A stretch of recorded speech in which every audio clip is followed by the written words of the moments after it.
And joining us now on our Book Talk segment, great to welcome a woman who's written a very interesting book. It's going to help a lot of people, I'm sure, particularly what's going on right now, and we'll touch on that. It's called How to Be a Conscious Eater, Making Food Choices That Are Good for You, Others, and the Planet. We're joined by Sophie Egan. She's the founder of Full Table Solutions, and you can also read her as part of the New York Times health section. She's a contributor to that, and Sophie Egan joined us by telephone today. Sophie, great to talk with you. How are you? I'm good. Thank you so much for having me. Yeah, good to have a chance to talk with you for a couple of minutes. I was checking your website before, just kind of get some information on you. I guess you had to do kind of a town hall meeting, but you had to do it just you and the other person, right? With what's all going on. It was kind of interesting, I guess, huh? Not the way you planned it. Yes, it was eerie. No, it was very interesting. Giant auditorium, no people, but that was the way we could keep our social distance while also trying to be a resource for people from afar. So it was available on YouTube, as you said, and really answering a lot of questions, too, that people have about how to eat consciously during this time of the pandemic and what I call corona-conscious eating. I was going to say, because, when I read the book, and I enjoyed reading through the book, but our conversation today is going to be a little bit different than even you and I planned because of all that's gone on. I guess you're getting a lot of inquiries of people concerned or what they should do, right, as far as food goes, because not every food item you want in the stores is there right now. That's right.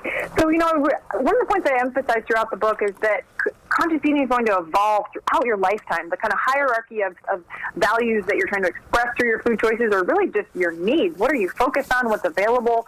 And so right now I think most of us are thinking about our immune systems and the way that food relates to immune system more than ever. Maybe we're thinking about what lasts a long time, how to avoid waste, how to stock up, right, and shelf life and things like that. Maybe what's good for the planet is not as top of mind as it normally is or could be. So really these factors might evolve given the new world order we're all in. But also I think there's a lot that remains core because eating is essential. And it's something we do 3 times a day, right? Sure.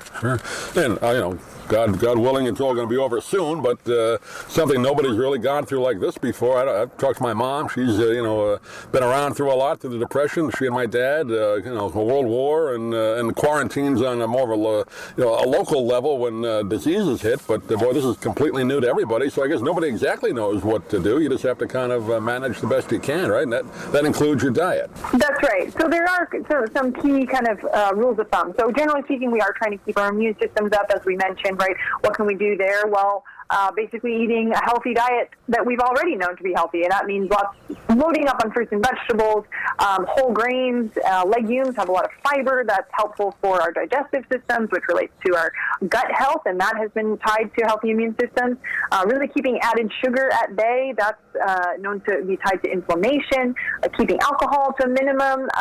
Perhaps some of us are looking to that out of times of stress, and certainly that's not to be ruled out, but it can disrupt our sleep, and we know that sleep and stress are really, the immune system's enemies number 1 and number 2. So those are really critical. And as much as possible, avoiding processed foods, which highly processed foods, that is, when loading up a pantry. But then also during this time, really thinking this is so unprecedented. We're facing a time where independent restaurants are facing extinction. So also thinking about what we can do to support those small restaurants through, delivery, and really contacting congresspeople, for a stimulus package that includes support for restaurants. There's a hashtag #TooSmallToFail. So thinking about primarily what we're bringing home and the grocery stores and stocking up and so forth, but also thinking about the broader ecosystem, local farmers as well, and farmers markets where they're not always a part of essential services, and that can really jeopardize their ability to access distribution channels and stay afloat. Yeah, no, well, you're from out west, right, in Seattle area. Here in Florida, of course, we have a lot of the local farm community. A lot of local restaurants feature a lot of their food, so that is going to be a bit of a challenge for the next month or two, but something we have to look at, right? It is, right. And so I think really my advice there would be, I mentioned the ways to keep supporting those small businesses, restaurants. Hashtag Save Restaurants is another way you can find out about that. But also looking at other opportunities to support your regional agricultural community and the economy there. So direct to consumer. Do you have the CSA, or consumer supported agriculture, where you can have your produce delivered to your doorstep? Do you have other ways that you can continue to buy direct from those smaller producers who really, especially with school meals and not only restaurants, but school meals and institutional food service programs being shut down. We have a lot to do as eaters to try to help support those small and local and regional farmers. Yeah, no doubt about that.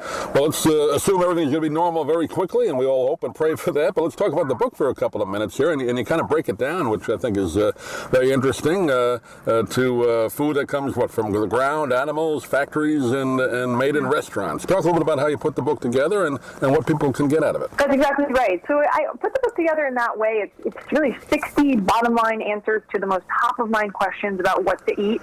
And it grew out of a lot of the Ask Well articles that I've been writing for the New York Times Health section, where it tapped into the kind of anxieties and confusion that reportedly 8 in 10 Americans report about what on earth to eat and how much that makes folks doubt their choices. So it's really meant to be kind of short and sweet essays, very visual.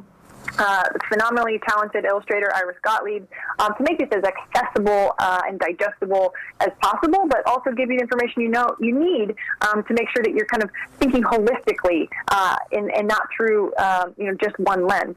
And in that order of those 4 parts, it really starts with things to eat the most of, and that's the stuff from the ground. So that's whole grains, produce, fruits and vegetables, etc. And then in decreasing order of things to eat, the less of. So stuff that comes from restaurants. Now, there's been huge progress throughout the food service and restaurant industry, don't get me wrong, but generally speaking, the foods that we make for ourselves tend to be better. And, example of that is really sodium, where, 70% of the sodium we get tends to come from restaurants, and portions can be bigger and things like that. Yeah, good advice there. And again, kind of going back to, putting aside what we're going through right now, you go to the food stores or the the health food stores, you see the term organic or cage-free, and people, I guess, tend to think, hey, that's got to be better for me. But you still have to be a little bit careful, right, when you look at the labels as far as that goes? Yeah, I mean, the main point there is that often, so in the book I provide a breakdown of which labels really are rigorous and really mean something, and which labels are just marketing claims that you can avoid or ignore. And with organic, it's not necessarily that it's better for you, but it is better for the planet, generally speaking. It means no pesticides, no synthetic pesticides, no antibiotics, no hormones, and that means also less pesticides exposure to farm workers.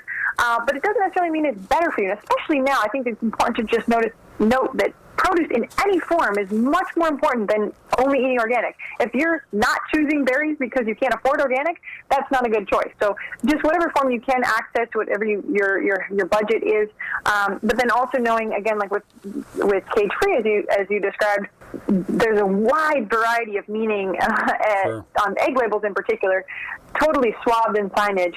And generally, pasture-raised is a step above free range, which is a step above cage-free, but none of those 3 are actually regulated, those terms. So you need the extra third-party certifier to kind of be the sort of referee of the traceability and transparency game, and actually provide assurance that some standards were met there from an animal welfare standpoint. Right. As for how it affects the nutrition of the egg, that really depends on the other production elements. Was it a vegetarian-fed feed only, and so forth. So it's complex, but the book, I think, helps navigate some of that complexity with a memorable shorthand of good for you, others, and the planet. And it doesn't have to be, we don't need to be aiming for perfection, but just trying to be a bit more conscious with all of our food choices now and into the future. Yeah, no doubt about it. I think people are at least looking at labels or looking at the calories and sodium and all that content in food, so that's a good thing. And this book will definitely help a lot of people make better choices. Again, called How to Be a Conscious Eater is the name of the book, and Sophie Egan has been our guest today. Sophie, give out your website if you would. People can get more information about you in the book. Absolutely, thank you. It's sophieegan.com. That's SOPHIEEGAN, and hope you enjoy it. See you all. Great. Sophie, pleasure talking to you, and we'll look forward to doing it again. Thanks for being with us. Likewise.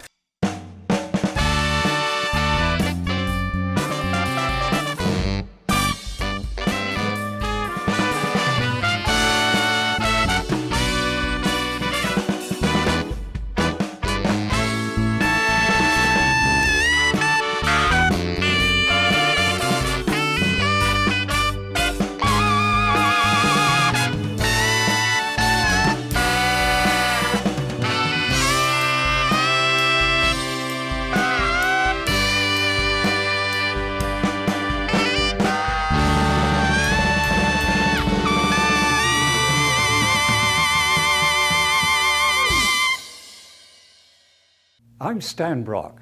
30 years ago, I formed Remote Area Medical to help people overseas. But then we found generations of families in America, isolated by poverty from the health care they need. Together, we can take dental, vision, and medical help to 1 million adults and their kids, right here at home in the United States of America.